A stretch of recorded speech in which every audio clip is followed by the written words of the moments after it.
Okay, so anytime you look at your denominator and it has a squared value in it, then there's a real good chance you need to factor that piece.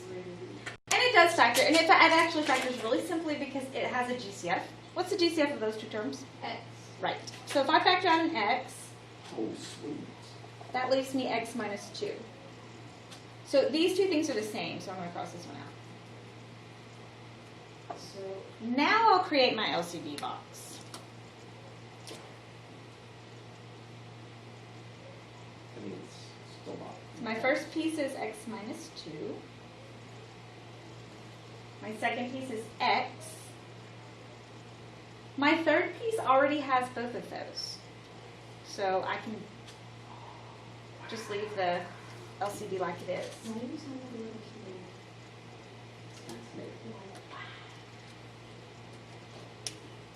All right, the first term is missing the x.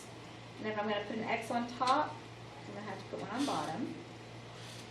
Or if I'm going to put one on bottom, I have to put on top. The second term is missing the x minus 2 piece.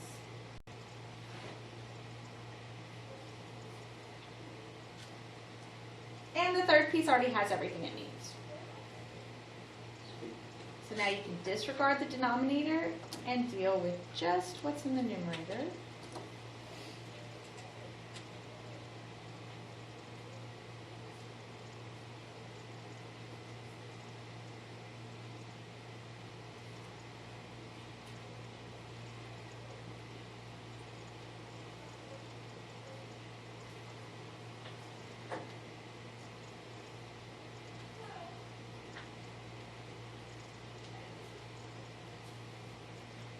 Now we're just simplifying.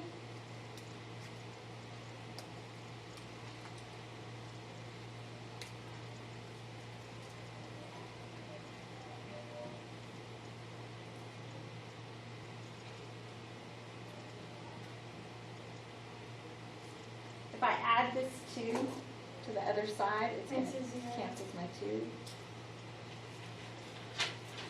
Now I have x squareds and x's in the same problem, and if that happens, like this, then you have to factor. What's the GCF? 3x. 3x. That would leave you x plus 1 equals 0. So the answer would be x equals -1? Yes. So I do have two pieces, 3x equals 0 and x plus 1 equals 0.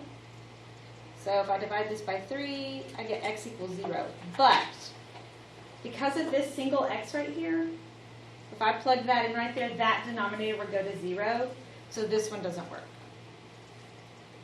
But the x plus 1 equals 0 piece, x equals -1. And you plug it back into the original problem, and it's fine. -1 minus 2 is -3, and that can be -1. So that's your only solution. Sometimes both solutions will work. Sometimes no solutions will work. Sometimes just one.